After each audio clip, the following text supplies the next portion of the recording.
This is iFanboy, Pick of the Week, number 754, brought to you by iFanboy listeners, just like you, who are washing their hands and wearing their mask and staying 6 feet apart and trying to have meetings outside if you can, but sometimes it's not an option and it's kind of stressful. Hello, welcome to iFanboy, Pick of the Week, episode 754. I'm Josh Flanagan. There's your error. I'm also Ryan Haupt, and this is my co-host, Conor Kilpatrick. I don't know what's going on.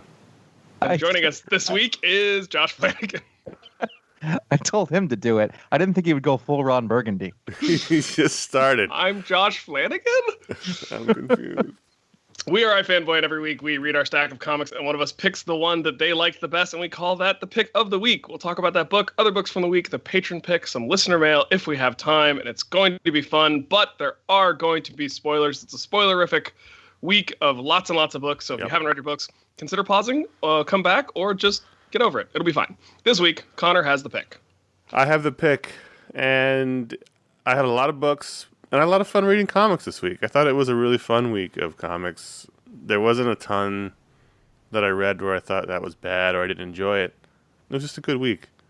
In the course of my giant stack of books, which kept growing throughout the week as digital books would be released, and we're going to talk about some of them, Fantastic Four number 25 was head and shoulders above the rest, and it was funny because I didn't even realize, Josh, that you picked 24 until I put this into our little spreadsheet. I completely forgot that I picked 24. I know. I was like, oh, well, we've done 2 in a row. And I think that's because this book is really good. Really good. And this is one of those fake anniversary issues that's a little bit bigger. Even You know it's a scam when they do it 2 months in a row with a book. Spider-Man 850, Spider-Man 50. Like, yeah. whatever. Fantastic Four 670 if you're playing at home, which, yeah. This is sort of a kickoff of a bold new era, to use the comic parlance of the Fantastic Four series. And it felt just so classic. It had all the elements you want. It had new Fantastic Four costumes, which is a staple of the team. It had science secrets revealed from Reed Richards that did not feel shoehorned in. It felt like it would happen, like he'd have some secret thing hidden in his lab that, when exposed, would cause trouble. It had Dr. Doom. It had interfamily strife. It had drama with the kids. It had a devastating ending. It had a story just like that original Galactus story where the Herald comes down and fucks everything up, and they're like, "Who are you?" And he's like, "I'm too powerful for you." It had revelations. It had, Sue's secret spy past, which is a new retcon, come to light. It's interesting because that's one of those things that a lot of times that they would ignore. Right. Like you just be that mini series that I don't remember who wrote it. Mark Waid. Yeah. Mark Waid. And, Dan Slott was like, no, I'll take this in. I'll put it in. And also, I should mention, and I don't think we should leave this on the floor, Reed's fantastic beard. Yeah. He looks great with the beard. I like this look. His Portland beard. They're leaning into the Krasinski pretty hard with the art. Yeah. It's I great. Think about that. He'd be a good Reed. Is that a real thing? It's a real thing. That it's one of those nerd edit. They edit him and his wife, Emily Blunt. Yes. Oh, shit. All right. That's a good one. It even had She-Hulk in the costume, which, when I was a kid, She-Hulk was in the Fantastic Four. So, there's this sort of strange elemental reaction I have to seeing her in that Fantastic Four outfit. That panel where she shows up is a straight rip of the John Byrne cover from forever ago. So, instant, sense memory. And then we'll talk about the backup story in a minute. When you think about Fantastic Four, you think this is all the elements you think about. And it's been really well done. We talked about Dan Slott not being huge fans, but also realizing that this corner of the Marvel Universe, the Silver Surfer, Cosmic Fantastic Four corner, is really in his strong zone. And it's great. I just think this book's terrific. I used to say I don't like Dan Slott's work, but I think that it's very subjective on what he's doing. Mm-hmm. I didn't love the Spider-Man stuff, but I can probably concede that if you liked Spider-Man in the 60s, you probably really loved that stuff, which is why he was on it for so long. Or not in the 60s, but the 60s version of it, because this is that. Or this is actually, is this more like 70s, 80s Fantastic Four? Probably, John Byrne kind of stuff. Yeah. Either way, it really is. I mean, this is the best Fantastic Four I remember.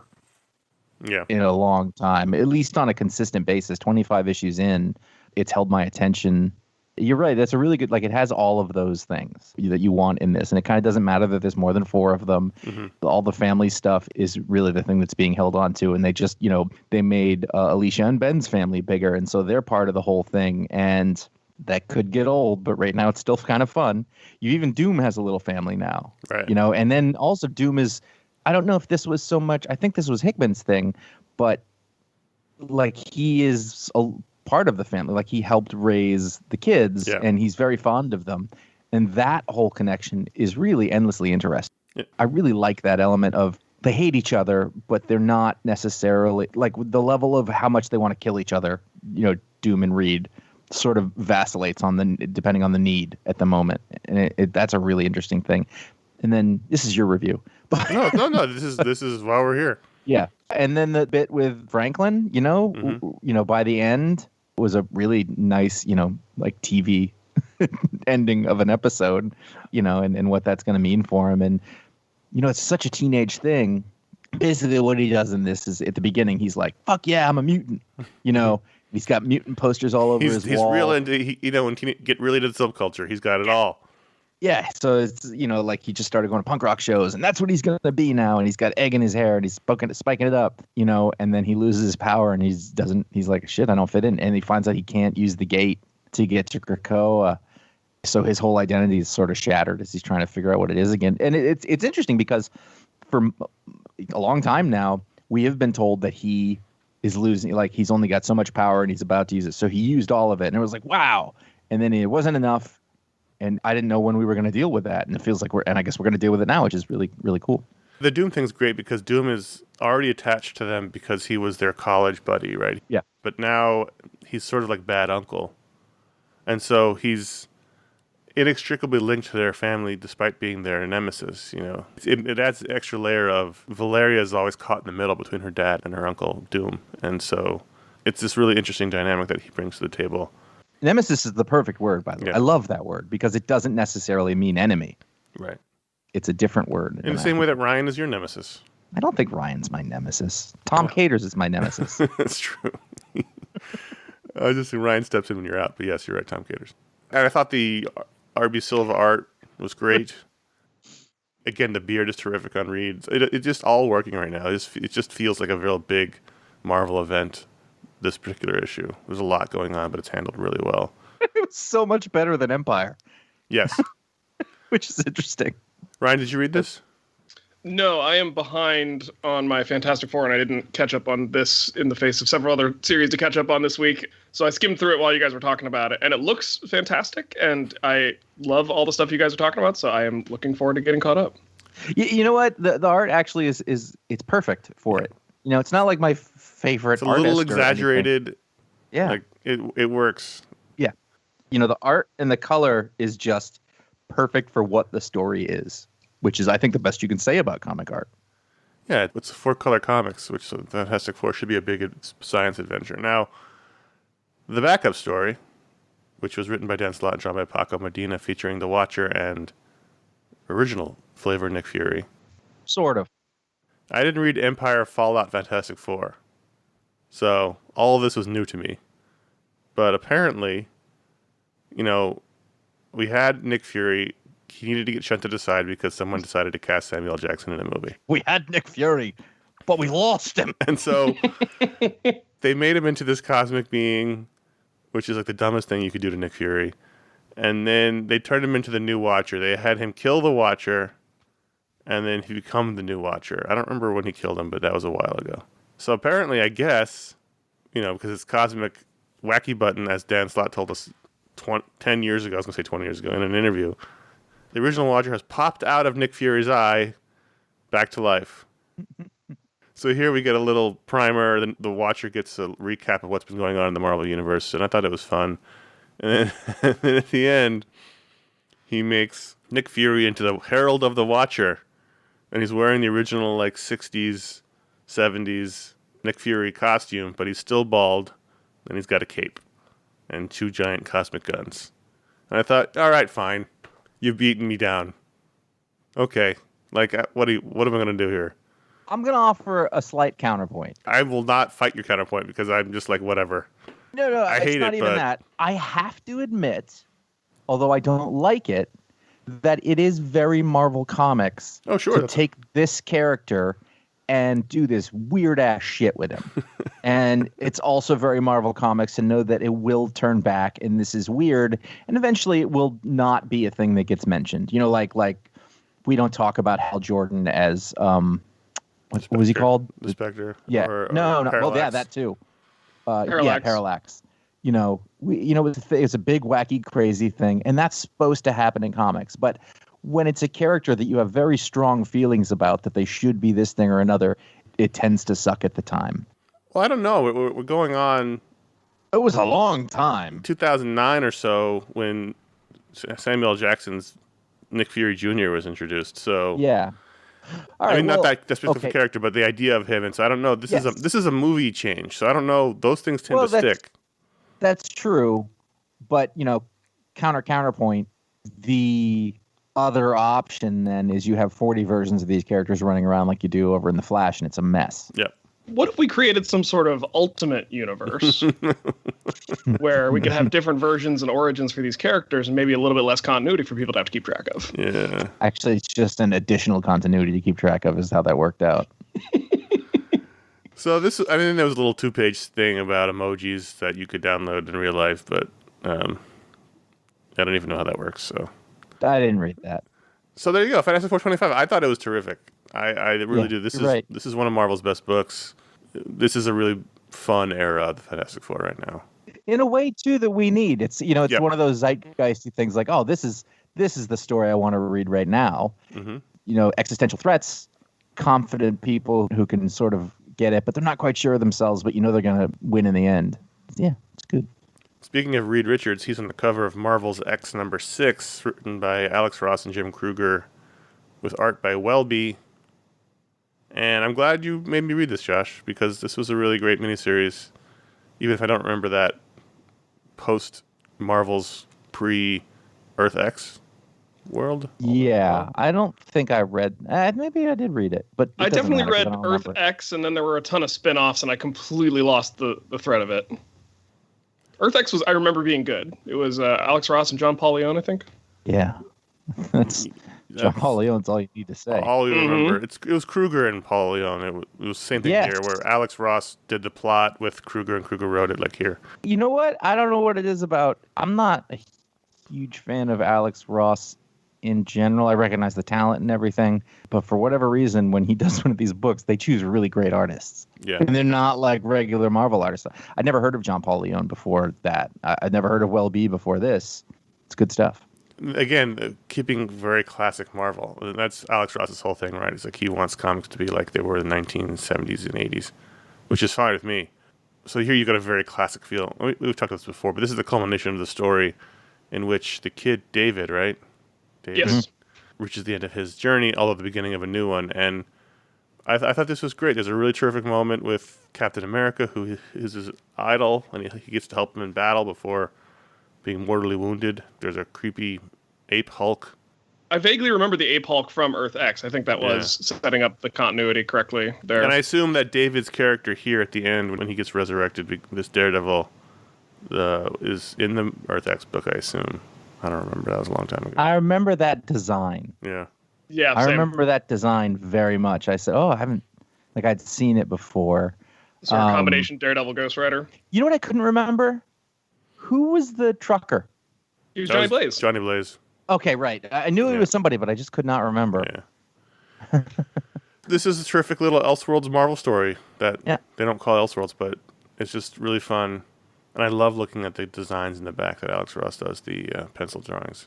Yeah, that was the part that, really struck home. Like, Alex Ross still got it. He can still put a pen to paper and come up with some good stuff. Yeah.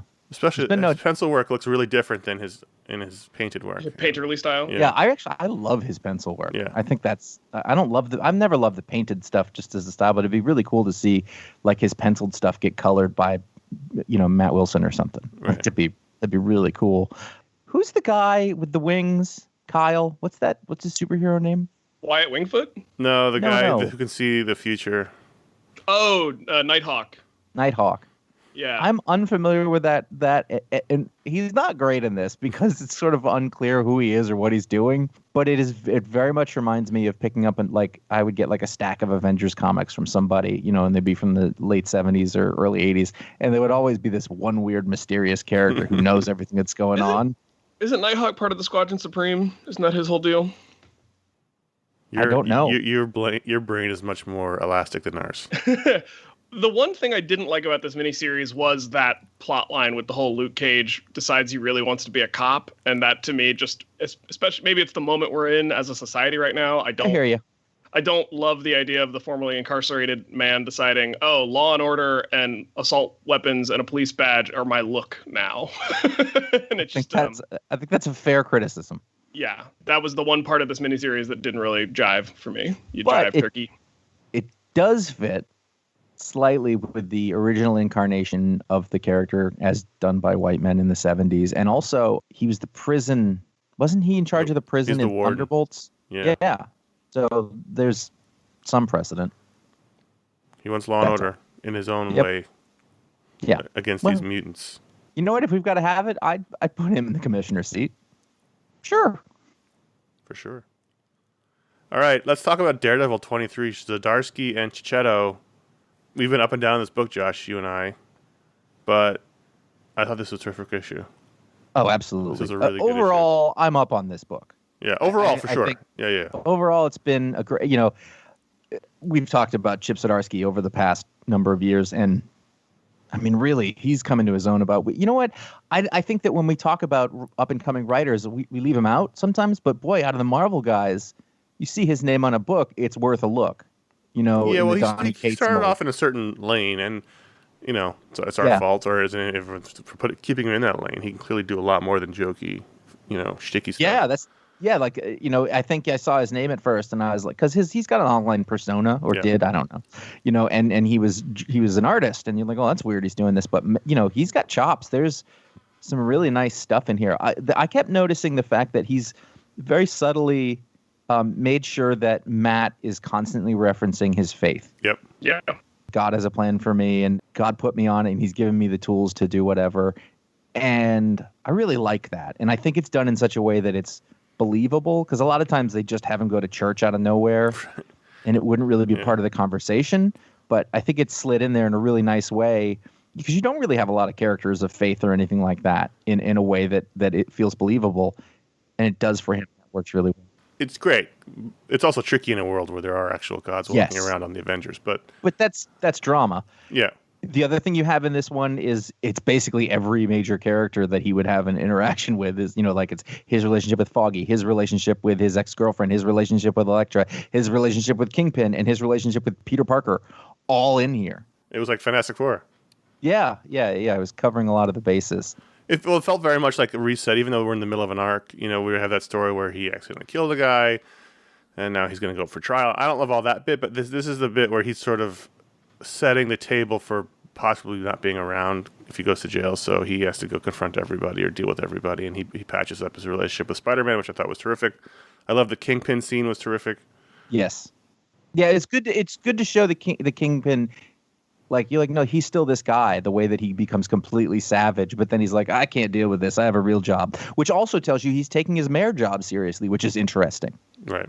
I don't want to skip over those 2 pages where Spider-Man makes a confession about something that I don't remember and I kind of don't want to know about. But either way, in this story, it gives him a hug. Yeah. And they back up. Like, it's a real, man buddy moment that then they talk for hours. You see the sun has come up.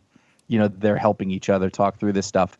And no disrespect to my buddy Tom King, but this was a really nice way to deal with trauma on a very short, in a sort of realistic way that isn't like a whole series about it. Right.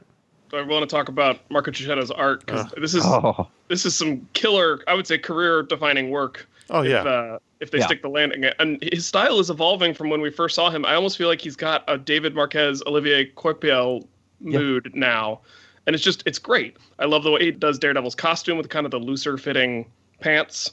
I love the physical body differences between Daredevil and Spider-Man. That Daredevil's physically a lot bigger than Spider-Man, but Spider-Man is way more powerful. Yep. It's cool. It works really well. Yeah, I think the Marcio Minez colors it's like on the edge of being the painterly style in some instances, but it's a weird mix and it works really well. It works really well. It's interesting. I want to say I saw Chichetta for the first time Greg Rucka's Punisher run. Was that before he did the Old Man Hawkeye? Yeah. Oh, yeah. Years ago. And he was okay. I was like, all right, this is fine. It was just like, it was kind of like one of those stock Italian artist style.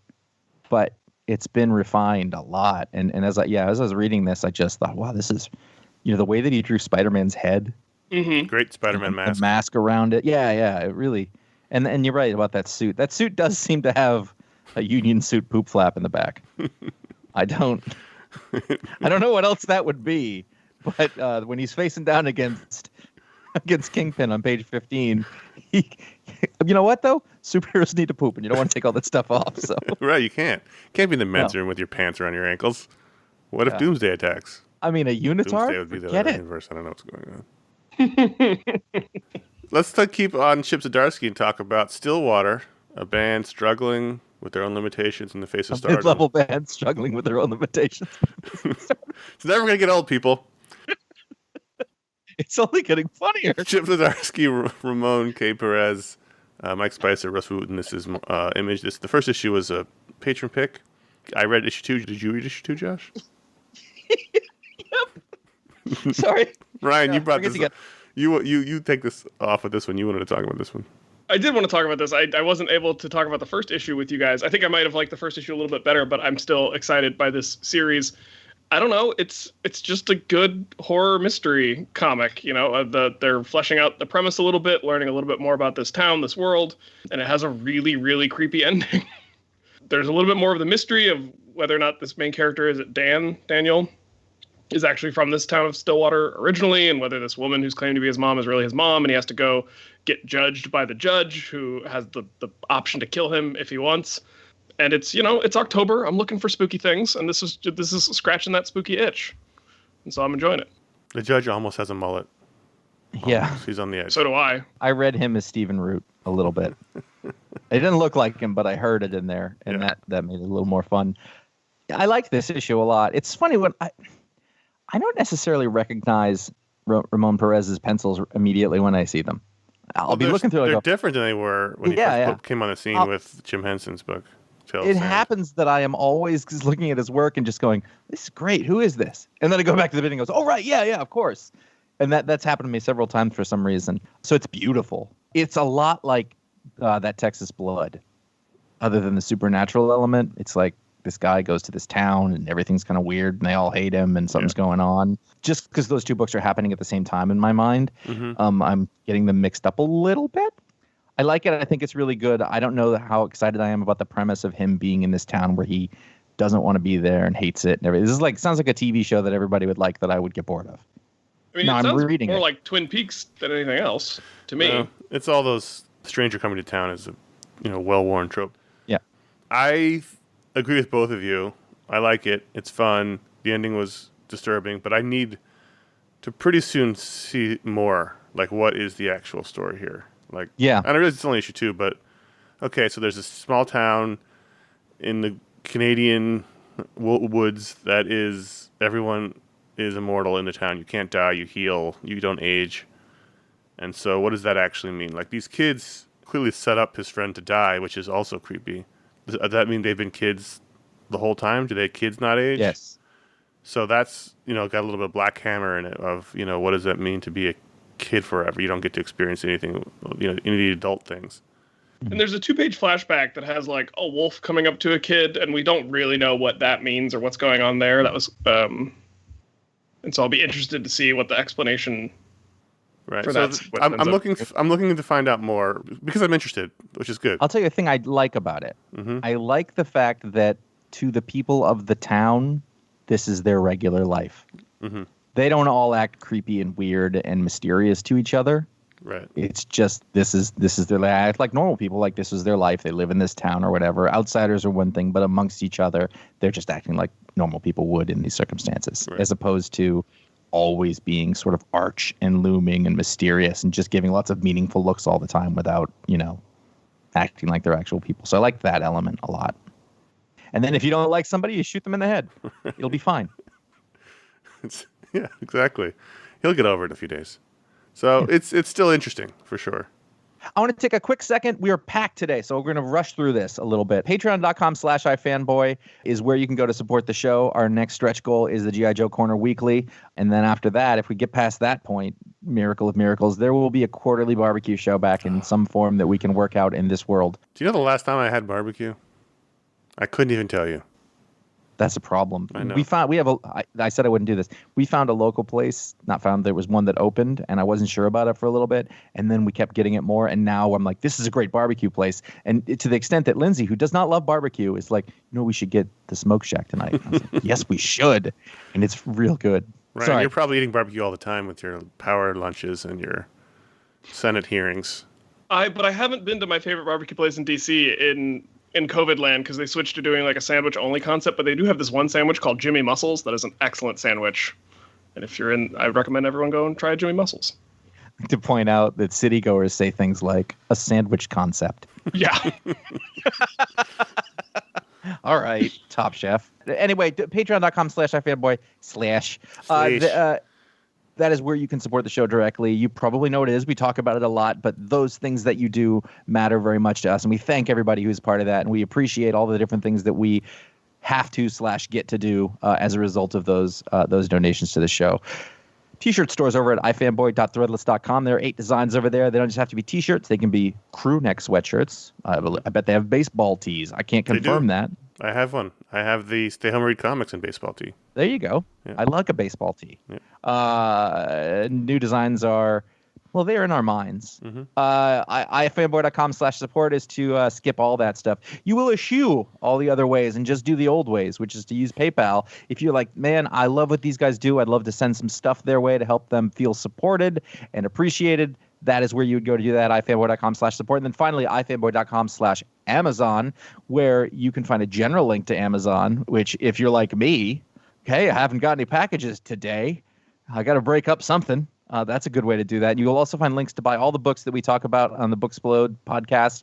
There's a link to the pick of the week in there every week. And then the music that we use on the show is always linked in the show notes there. So that's another thing you can do to help support us. Thank you to everybody who does that. Moving along to Mr. Hardman. We have a lot of books to talk about, so we're going to do these quick. Batman Gotham Knights 19, one of the digital first issues, is relevant and fun because it was a Gabriel Hardman short story written and drawn by him. Batman and Batwoman team up against Dr. Phosphorus, and this is great. He's so good, and he just loves doing Batman stories, which is fun for me. It's just a nice little, quick 15-page Batman team-up story. It's very classic, very I think it was interesting that it brought Batwoman into it. Yeah. I love Dr. Phosphorus. If you're Gabe and you like to draw that stuff, I totally know why you'd want to use that as your fill-in. It's cool. It's just a fun little classic Batman 15-pager. I want to rewatch Chernobyl. But most things make me want to rewatch Chernobyl.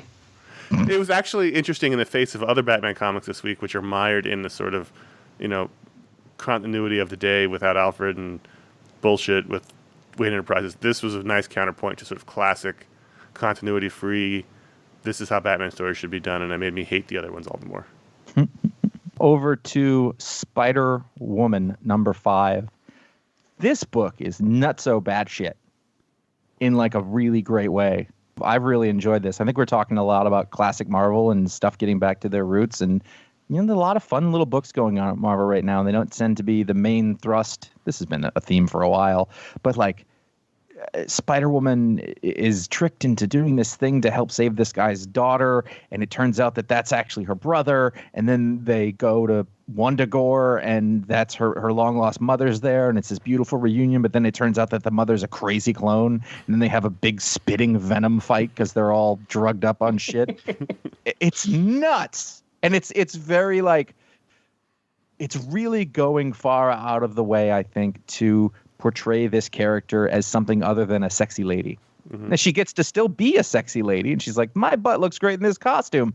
But at the same time, like, she's drooling green slime and fighting, and she's uncontrollable rage. I love it. She throws a tantrum almost every issue where she just is, like, flipping tables and throwing books. And I'm just like, yeah, this would be a really frustrating situation to be in. And if I had super strength, things would probably not go as well. Yeah, no, it's nuts. I couldn't even tell you exactly what's going on, but I don't care because it's nuts and it's really fun. And I love this character. I always have. And, like it's one of those things like making her a mother, but still keeping her as this character, I think has worked out really well. Dennis Hopeless, I don't think he ruined the character by doing that. I think he gave her a dimension. I didn't read the original story, but I get Marv Wolfman vibes off the husband character. Like the famous Terry, when he made himself into the character that Donna Troy fell in love with. And like, I get those vibes. Not from Dennis Hopeless. It just feels weird. He's got this kind of like schlubby bearded husband. Roger? Yeah. Isn't he the Badger? Is that his... Porcupine? Badger? Something like that. Yeah. What's the hedgehog? Was he a hedgehog? I don't think he was a hedgehog. Whatever. So but you know what? It was a really organic and long process to get him to that point. Because I think 2 versions ago, they were like a little heroes for hire team with Jessica and Ben Urich and Roger. Mm-hmm. It's an out. It's one of those things like whenever I watch TV shows where they have a baby or kids, like there's always some convenient way that the kids aren't around. And I was like, really? Because my kids take up 98% of my time and energy. But meanwhile, the Americans are off destroying capitalism and nobody cares about the kids at home. And Roger's You were a kid in that age? How often did you see your parents in the 80s? All the time. But my mom worked nights. So did the Americans. I was a latchkey kid. No, they run a travel office. Not well. Not well at all. DCeased. Hope at World's End, number 12. Tom Taylor, Marco Fela. And this is the moment we've been waiting for, which I thought was the final issue, but apparently is not. In which, in the big battle with Black Adam, we lose both Stephanie Brown, Robin, and also, very tragically, I thought, well done, John Jones' death. That was very sad. Where before turning, he decides to phase into the middle of the earth so he can't hurt anybody. I thought that was very John Jones. Darwin Cook New Frontier John Jones thing. Yeah. I thought, if that tracks. Yeah, and it was good. We've been talking about the whole time Stephanie became Robin to Damien's Batman, and we've just been waiting, and they keep doing the fake out, and then finally she gets blasted by Black Manta, who's been turned, and she dies, but now, perhaps, to live again through the one last Lazarus pit there is on Earth. And I really thought this was the end, and it's like, next, all that war, and I was like, more DCeased. Which is great. There's hope at World's End. You thought it was the end. Right. There's hope. Maybe. That turn with Black Manta, that was some classic horror movie shit. Yeah. Mm-hmm. Hey, what are you doing? Boom, and he Cyclops that thing. Yeah. It's good stuff. Mighty Morphin Power Rangers number 55, story by Ryan Parrott, art by Moises Hidalgo, colors by Walter Baimonte. I was hoping that you guys, out of disdain, would put this at the very end, and I was going to inaugurate Go-Go Power Corner. No. Or the Mighty Morphin Power Corner. Something. I want a corner. I'm sorry, real quick. Conor, what the fuck's he talking about? I don't know, but I will tell you this. Mighty Morphin Power Rangers are never getting their own corner. That's just not going to happen. Write in if you want me to fight for you the corner. You can all write in. All deserve. Every single one of you can write in. None of you are producing the show. It's never getting its own corner. This is a bi-dictatorship. Yeah. This is not a democracy. Except for the Patron Pick. I also believe that this is the final issue of the series. It ends with the Power Rangers fighting some new created Terror Rangers in their Terror Zords. Lord Zed is using the power of his Green Chaos Emerald to control the Terror Zords. But what he doesn't know is that the Power Rangers have actually repaired the Green Power Crystal. And so when all seems lost, who shows up? That's right, Green Power Ranger. But who is the Green Power Ranger? We don't know. It's probably Lord Drakon, which is Tommy from Alternate Reality. But we're going to find out. It's going to be a lot of fun. This is a great Wacky Zany series. It scratches the same itch for me that Cobra Kai scratches. It's rad teens with attitude. Ratitude, you could say. They're just having a good time doing karate, fighting with giant robots. You made a good case for Power Ranger Corner. It's never going to happen, but you made the best case one could possibly make with that recap. So thank you. Good for you. I believe this is the end of the series, and it's going to be split into 2 new series, Mighty Morphin and then Power Rangers, both still to be written by Ryan Parrott, and he's just doing a great job. He's really fleshing out the universe. I'm having a lot of fun with it. Just before we get the emails, I recognize that it's no more ridiculous than superhero comics, but that's just... Yeah. It's just a different thing.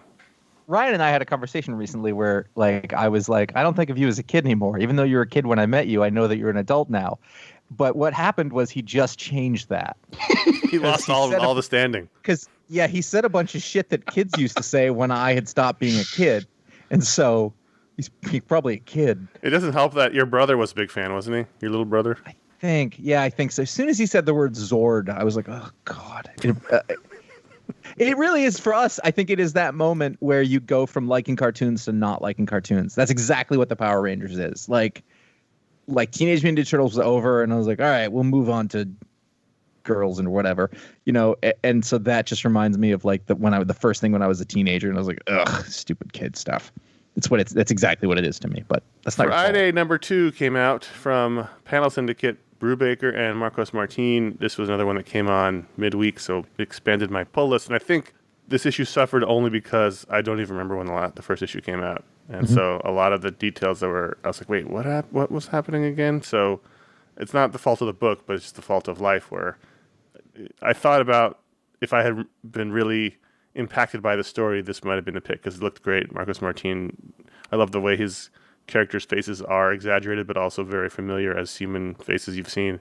The story is interesting and fun. We talked about this before with the first issue. I read all these books as a kid, Encyclopedia Brown, all that stuff. So Brubaker's strange, dark take on it was fun. I like this. I mean, like, it was the same thing. I kind of remembered what was going on from the first one. I was like, oh, some guy killed himself or was weird, and then there was sexual tension. That was kind of all I remembered.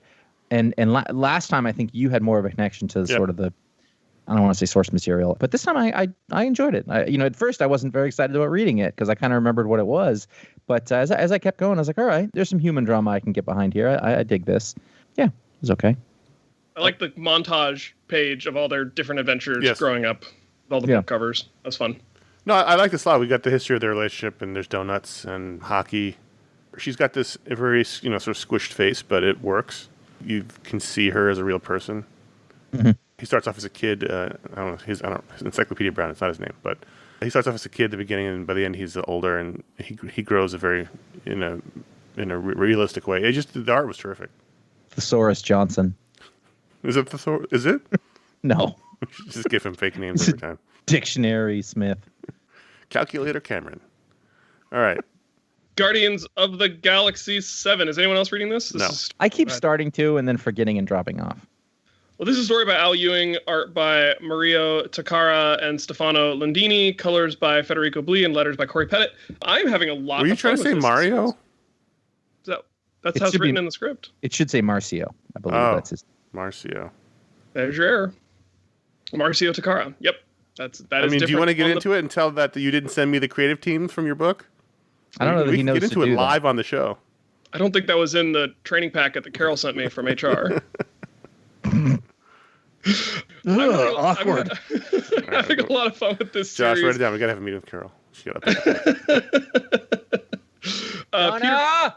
Peter Quill is dead, which is a bummer for everyone. He was killed by some gods. And again? Yeah. Gamora's real mad at Rich Rider about it. So they're having kind of a weird, well, he was my best friend. Well, I loved him. Well, I loved him too, sort of situation. They're totally gonna fuck. Yeah. Marvel Boy and Hercules are fucking. So that's a thing that's happening now, which is, and then Marvel this Boy is and Hercules. Oh, Hercules is down for whatever. Oh, it's perfect lead. As is Marvel Boy. Yeah. And Al Ewing is doing a really fun job with Marvel Boy. I feel like he's legitimately updated from when Grant Morrison created him, and it's fitting much more into the Kieran Gillen Young Avengers vibe. Like when he introduces himself, he gives his pronouns. Hi, Marvel Boy, no var, he, him. And I'm just like, that's clever. Like, that's a good riff on how a character this age in this culture would talk. He has to get dressed up in his diplomatic best to go to a diplomatic meeting to represent the Kree Utopians at this post-Empire council that has to happen. And he dresses up to look very much like Adamant, and everyone teases him about it. And then it's just a bunch of like diplomatic maneuvering with a murder mystery thrown in. And then they need a detective who's unaffiliated with any of the Dominions being represented. So Rocket Raccoon in a trench coat and a fedora with a flask shows up to solve a mystery. I'm excited to see where it goes. Josh, it was announced this week that Maestro is getting a sequel. Oh, cool. Which is funny because it's a prequel to a book, so it's a double prequel. Yeah, but it's just an old man Hulk world, really. Mm-hmm. Maestro number 3, I read 2 and 3 actually this week. I basically have the same review that I had for Spider-Woman. This is crazy go nuts. Yeah, it's fun. It's weird, wacky shit, and there's no sense reading this that Peter David is a guy from the past who is not in touch with what comics should sound like. Mm-hmm. Except the title of the issue was Adagio, and I was like, no one's gonna like. Those are words that we used to hear in comics, like a long time ago, but they're not there anymore. I liked that part. I've had a ton of fun reading this. really dumb series. Like Maestro isn't who you think, and it's and the Hulk is, you think he's gonna like, oh, maybe this is the thoughtful Hulk, and he's like, no, humans are stupid. Well, that's the thing, is you haven't read the original, which was originally from the early 90s. We talked about this before. I was a huge fan of it, so I know what's coming. So it's interesting to see how we're going to get there. But yeah, I love all the bits with Hercules and fighting each other, because Hercules has had no one to fight for years, and I loved Rick Jones with all the memorabilia, going around in Professor X's wheelchair. Like, it was all very good. Yeah, it's really fun. And, there's this one little bit where Hulk takes off and he's by himself, and he's like, Hulk doesn't need anyone anyway. Or he's like, he didn't say it like in Hulk speak. And I was like, but that's classic Hulk right there. That's he's the strongest one there is. Yeah. It was super fun. It's been a really fun little mini, so I'm looking forward to it. And Herman Peralta is incredible. Yes, incredible. Absolutely. Herman. Really good. I don't know where he came from, but he should be doing more after this. Mm-hmm. So those are the books we're going to talk about. There's a lot of them. It was a big week, but we always give you, the patrons over at patreon.com/iFanboy, the opportunity to vote to add a book to the rundown. It's usually an image number one. This week's image number one, The Scumbag number one, Rick Remender, Louis LaRosa, Marino, Denicio, Russ Wooten. Rick Remender is definitely working things out. Go on. In his books, a lot of his hopes and fears of humanity, political situation, the nature of man, which means a lot of the times his characters get more and more unpleasant. I have a question as we go through this before we get started. Yeah. Ryan, you grew up in a more rural area, as did I. So I assume when you saw this guy, you thought, I know him. Yeah. Yeah. And he has a certain sound and a flavor. And I'm guessing it's not very different than the sound and the flavor of the guy in my head like this. I think we all know this guy. But Conor, do you know this guy? Just from TV. Okay. Yeah. That's interesting. So I wasn't sure if there was a New York City flavor of that, but that's a real person. Oh, yeah, for sure. He's everywhere. There's always a different... David Cross used to do this joke in his stand-up act that was like, no matter where you are, rednecks all the same. My name is fucking Miles Johnson, and I'm from Ballsmont, Montana. And then my name is fucking Miles Stuperman, and I'm from Berwick, Maine. Like, it's always the same and the same accent, and this is who that guy is. And I thought that was kind of funny. I was trepidatious when I started reading it, and then by the end, my real question was, is the story that this person is redeemable? Or is it that the person is who the person is, and that is a constant, and the stuff, everything revolves around him? Well, this is a number one. Was there an essay at the back for you to read that would tell you? There was. But I didn't read it. Yeah. Well, I don't want to. I'm tired of it. We talked about this. So just real quick, it's, you've got this redneck drug addict, alcoholic guy, and he's fiending for drugs. He gets some drugs. He falls down on the street and does the drugs while also simultaneously having diarrhea while everyone's watching and filming it. And it just so happens that around the corner is a super agent superhero fight happening.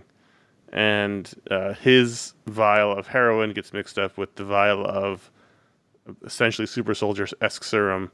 And so he ends up taking that and gaining these powers that these heroes are fighting over, while the superhero guy injects heroin into his heart and dies. He also gets shot in the head. There's a lot of things that happen. So now this guy, the scumbag, has this power, the only power that can save the world.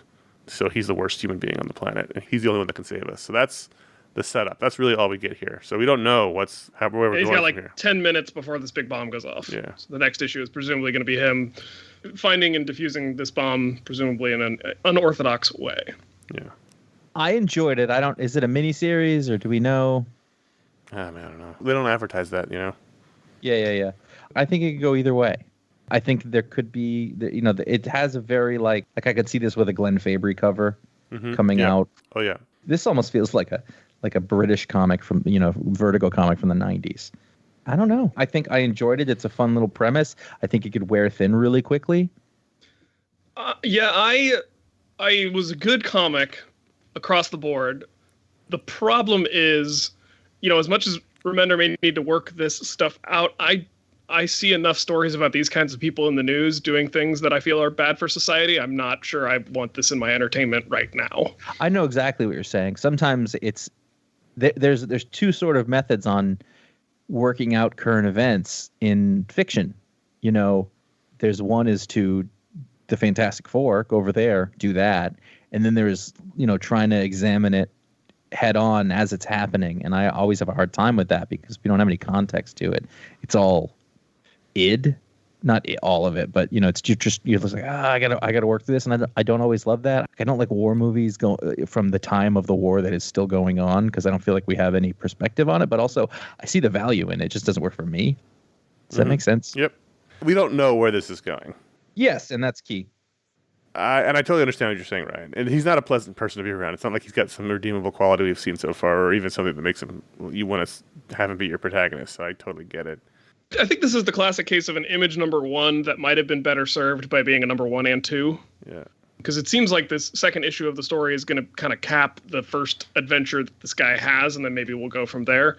I think maybe if I saw how the situation works itself out in a way that maybe I can find something about the character I don't find as distasteful, right, I'd be more interested in sticking with the story. But as it stands right now on this sort of cliffhanger, I'm kind of not sure.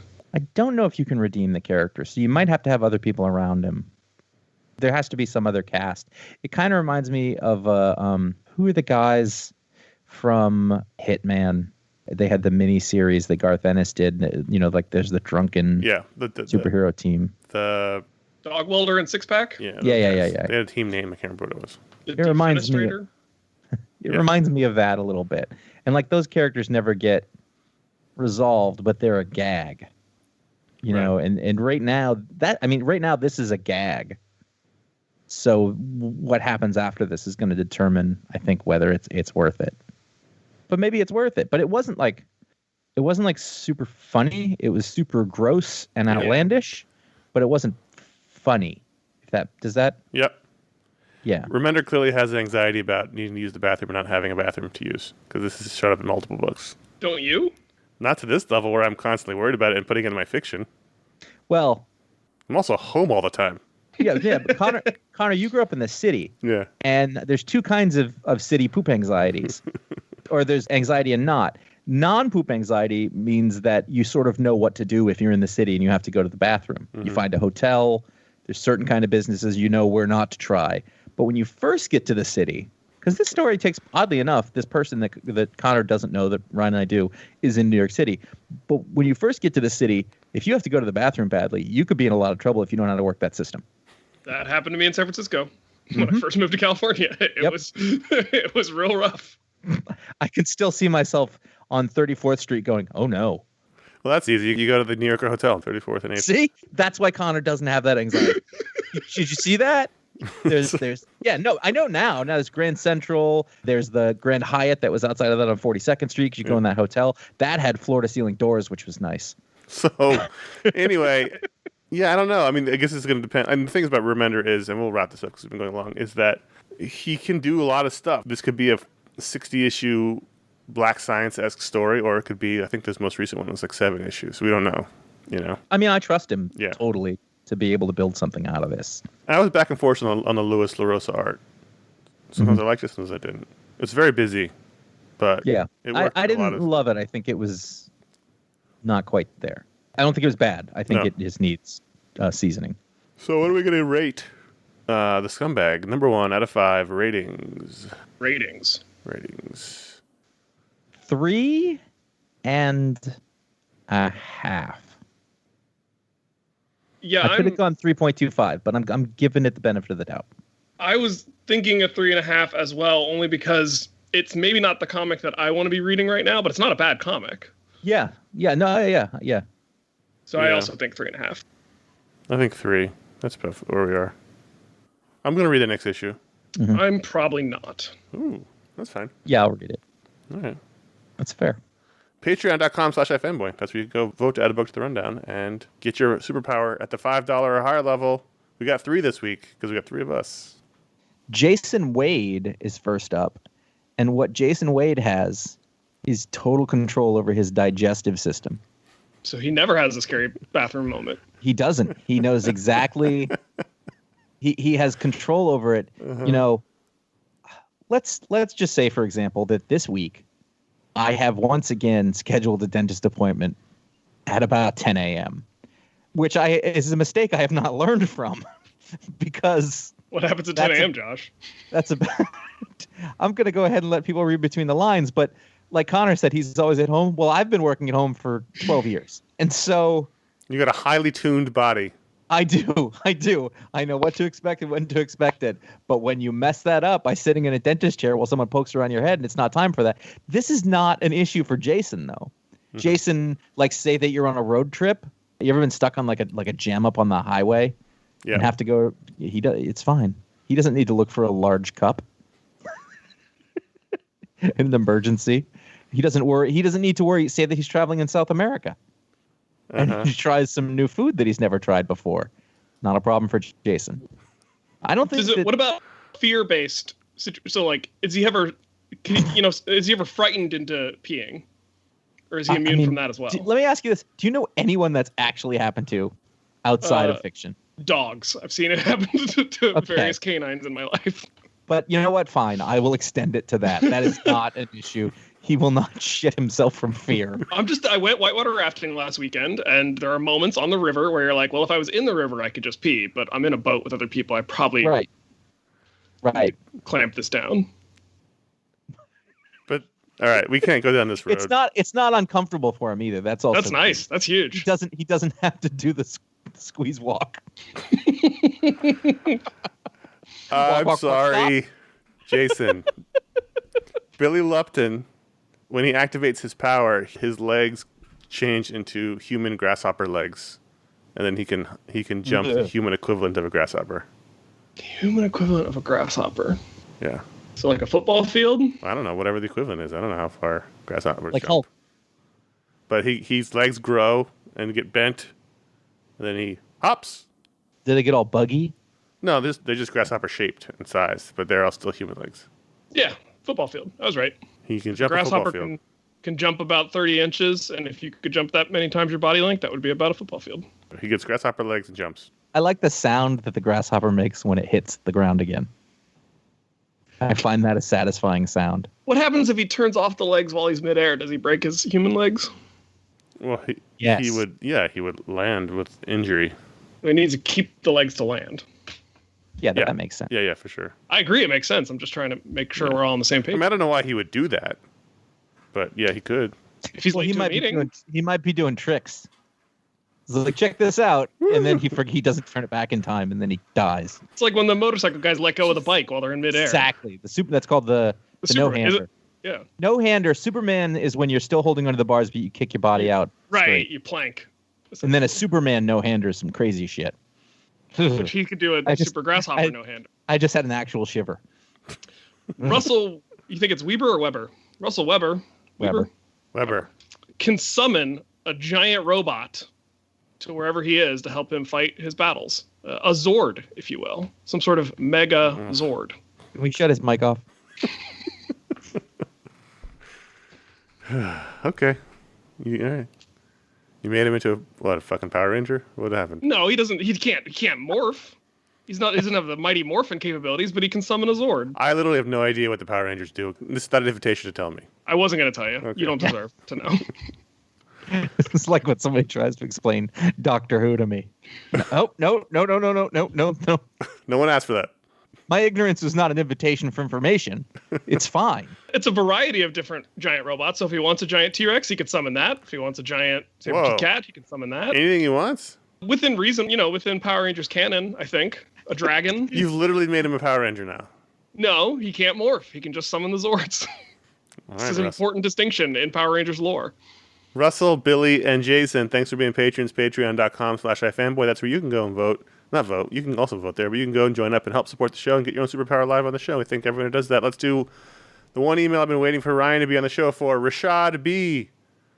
So I've been reading Doomsday Clock for the first time, and spoilers. Firestorm just made breathable air on Mars. Could he terraform Mars and make it into an Earth-like planet if he had the right knowledge of the breakdown of things whispered in his ear? No. No? Not really. I would need a little bit more info on exactly how Firestorm powers work, but even if you converted most of the atmosphere, Mars's atmosphere is primarily carbon dioxide, so even if you converted most of it to oxygen to, about 20-30%, which is about what we have on Earth Yep. for it to be breathable to humans, Mars isn't physically big enough or massive enough to hold on to that level of atmosphere. So you It would float away. just leak out, essentially. So Percentage-wise, how much smaller is it? about the third the mass of Earth. No shit. Mass? Okay. But that's what Really? affects the gravity, right? I think I'm thinking about I think I'm thinking about like every sort of model I've ever seen, which sort of makes it slightly smaller than Earth, but not a third. That's interesting. Or I think it might be a third smaller, so maybe it's 2/3. Oh, okay. Or That no, makes yeah. more sense. The surface gravity of Mars is 38% of that of Earth. So Right. 40%. 1/3. I never thought of that as an effect of the mass, but I guess it would have to be. Yep. Huh. You would have a hard time maintaining the atmospheric pressure you would want to be comfortable as a human on the surface of Mars. So Firestorm would probably constantly have to be regenerating the oxygen that dissipated out into space. And so I don't know how long he could keep that going to consider it terraform and livable. The other issue on Mars is that Mars, as far as we can tell, no longer has active plate tectonics. And you need those active plate tectonics to recycle the crust. In Mars, you would want a good amount of CO2 in the atmosphere because you would want that greenhouse effect that we're experiencing here on Earth, and it's terrible. But since Mars is further from the sun, you actually want that little bit of extra heating. And the way you keep that replenishment cycle going of the release and the drawdown of CO2 is volcanic activity and mountain weathering. So you would need that active sort of plate tectonic cycle of exposing magma, but also the silicate weathering cycle that kind of turns the Himalayas into the Appalachians, more or less, to go continuously to keep that cycle going. So it's a continuous cycle, and Mars is missing some of the key elements that I think would be needed to make it sustainable after one sort of treatment from a being like Firestorm. So when you were reading The Expanse, and every time they would talk about Mars, were you like, this is just bullshit? No, because they all live underground. Yeah, but they were talking about There's no air. terraforming it. But- No, I know that, but like the whole thing they were going to do is terraform it. That was the grand experiment. Yeah. In the world of The Expanse, though, you have other options, even not mentioning the alien technology. But, you Sure. know, if you did asteroid bombardments for hundreds of years because they have that capability, they're constantly hauling objects out from the outer solar system. You could increase the mass of Mars. Could you increase it enough to get the effect you want? It would take a really, really long time. But terraforming Mars is going to take a really long time anyway. It's a generations-long project, not a one superhero-long project. Are you telling me that the Genesis effect in Star Trek was bullshit? I'm not a Trekkie, so I couldn't even tell you what that is. Fine. This is a whole new thing that I had not considered. It seems very obvious now in retrospect. So the idea that we send people out into space to look for hospitable, you know what I mean? Habitable. There you go. I said that, but I Also forgot hospital to- planets, too. Yeah. That's Yeah, what we're you looking for. combined hospitable and habitable into Yeah. But they would have to be of a certain mass. Yep. Huh. It's the Goldilocks, the Very, Goldilocks. very, very rare. That's why there's, See, because I was always thinking of that in terms of just distance from the sun. And for some reason, I guess I was equating that with the atmosphere for no reason. But I mean, that's part of it. Yeah, The it's other all- issue, yeah. the other issue with Mars is, I think, as far as I understand, Mars does not have a magnetosphere, so it doesn't have a magnetic dipole created by the spinning core of our Earth. the And iron. without that magnetic dipole, Mars is not really shielded from a lot of the cosmic rays from the sun. Right. So I think you would also die of radiation poison. well, there'd be a whole planet full of Fantastic Fours, There you go. right? That is how that works. Right. I assume that's how that works. I mean, listen, they get rid of cancer with radiation. Do the math. No cancer. Other than radiation causing cancer. We didn't even mention in the Maestro that Rick Jones uses the Silver Surfer surfboard as a coffee table, and I think that's important to mention in this I discussion. think I as well. missed a lot in that scene. I think your best bet in Mars is going to be underground tunnel cities and domes, right? Because a dome, you can artificially increase the atmospheric pressure up to closer to 1 atmosphere, 1 bar here on Earth. I don't think terraforming the whole planet, even if it was possible from an engineering sense, is it ethical to do that? I mean, the other ironic thing is all the stuff we're doing to Earth right now is the stuff you would want to do to Mars, and we can't even do it in a controlled way here on Earth, the planet that is the most habitable, hospitable place for us in the known universe. Hold on. I'm going to back up to something you just said. So there's an ethical question behind the idea of terraforming a planet that has no life. That we It's know of. basically a giant. Okay, that we know of. Fair enough. But also, I mean, if there are fossils of life on Mars. I mean, even here on Earth, construction projects have to have a paleontologist come in and make sure you're not destroying fossils or archaeological artifacts when you build a new building.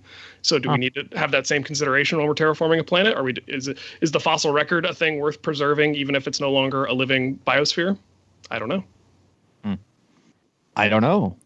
He could change the land, though, couldn't he, to like farmable land, soil? It wouldn't last, but he could do it. Soil's tough because, as we learned from The Martian, you need bacterial component to create soil. And plants do a lot of working, to create their own soil too. And then we're learning more and more about the mycorrhizal fungi that live underground around the roots of plants, connecting the plants into sort of a root network internet. Which is amazing. It's so cool. But there's just, I think, the way that the Earth ecosystem works, even the parts where we think we have some control over them, like farms and domesticated animals, there's still a lot, I think, that's happening in the background of Earth in the ecosystem services it provides that it would be hard to replicate, and you might not even think to replicate it until you tried and failed to do it in a simple way. Couldn't he make those fungi? Couldn't he make those bacteria?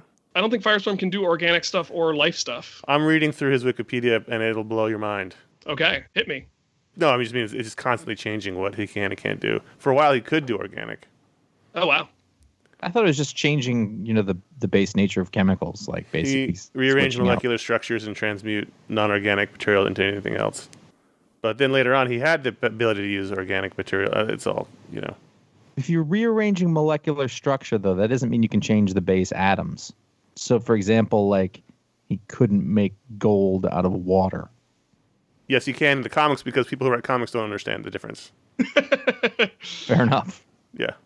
It's not a knock on them. Yeah. Or they understand it, but I'm guessing out of anybody doing fiction, they understand it, but they've chosen to ignore it. Yeah. That's probably more likely. Contact at iFanboy.com. You can write in if you're like Rashaad and you have a question about science. And then everyone else is like, okay, are they done yet? But we're not. That was a lot better than if I had answered it. Sure. I would have given the same answer of no, but I just wouldn't have had a good explanation. Josh, why don't you tell people what we've got out right now? We got a lot of. This is our heavy month of shows. Yeah, this is a whole bunch. You can go listen to the Talksplode with Jean Lun Yang, who is on Shang-Chi right now and just released this past year. Dragon Hoops. There is a Booksplode on Pulp, the new graphic novella from Ed Brubaker and Sean Phillips, which Conor and I very much enjoyed. There is the Animated Brain Trust gathering for Batman Death in the Family, because we just can't let that crowbar go in our popular culture, apparently. There will be more shows on the way. There will be a Mediasplode coming up soon. Yeah, this week. Yeah.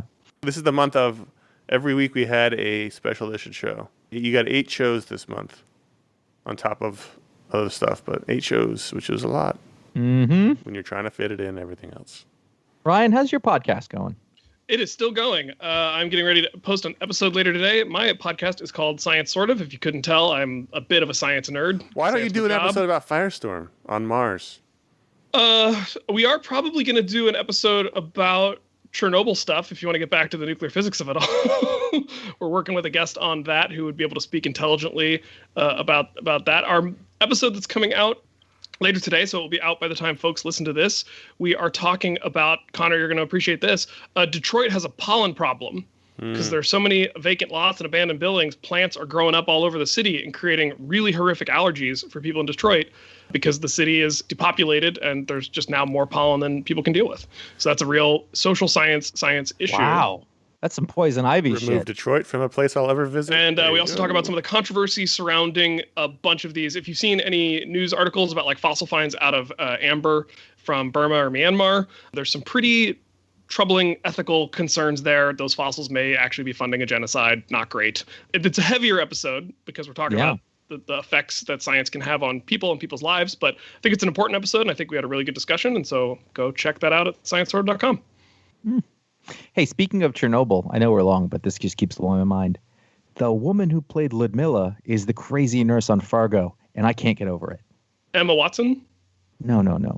Ludmilla. Who's Ludmilla? She's the lady, the firefighter's wife. Firefighter's wife. Right. She's like the murderous nun on Fargo this season, and I'm like, wow, that's an amazing actor. Yeah, nurse, sorry. It's a Catholic hospital at one point, so that's why I had the image of the cross in my head. But yes, nurse. You can head over to iFanboy.com. That's you can find all the shows we just talked about, our weekly show you're listening to now, our special edition shows that Josh just mentioned. We've got all of our podcasts, including all of our old written contents, all over at iFanboy.com. You can find out what the pick of the week is before the show comes out by liking Facebook.com/iFanboy or following at iFanboy on Twitter or iFanboy Comics on Instagram. We also do the Best of the Week in Panels feature, and individually we are CS Kilpatrick on Instagram, J.A. Flanagan on Instagram, Ryan Haupt, Haupt on Instagram, and Haupt on Twitter.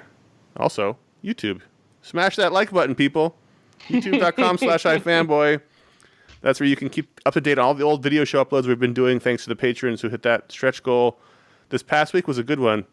We started off the week with a new comics preview from 2008 from New York Comic Con with a special appearance by Augie DeBleek. As you might expect, not a lot of people watch those new comics preview videos. Not surprising. What if you were reading then? I bet it's fun to sort of... Listen, I'm not saying they're bad. I'm just saying I get it. Of the views numbers, those are on the low end. But then we had two powerhouse shows.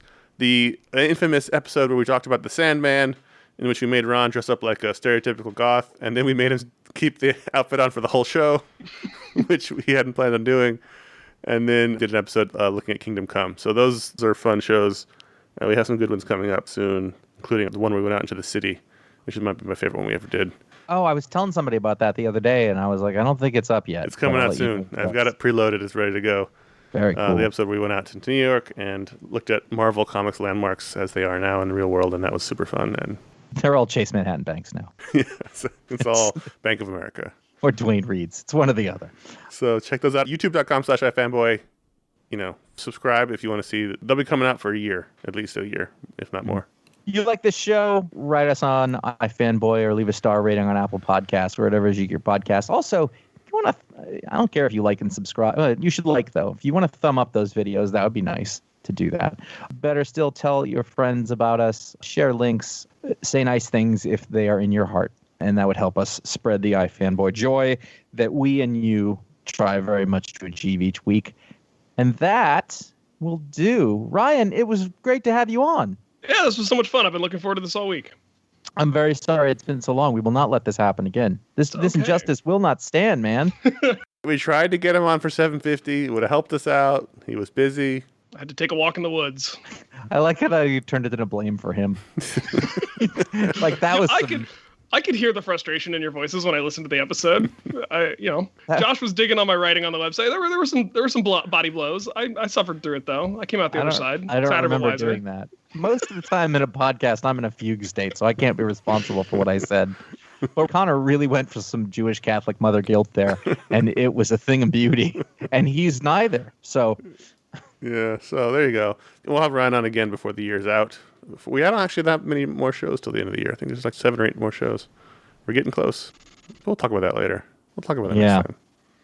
Not even next time. I don't know. I've totally just deflated. Like the balloon has... End the show. Say your name. I'm Conor. I'm Josh. Stay safe. Wash your hands. Wear your mask. Think about other people, and we will get through things together. And period. Vote. Oh, God. Vote. I already did. I would like to vote again. I guess that's illegal.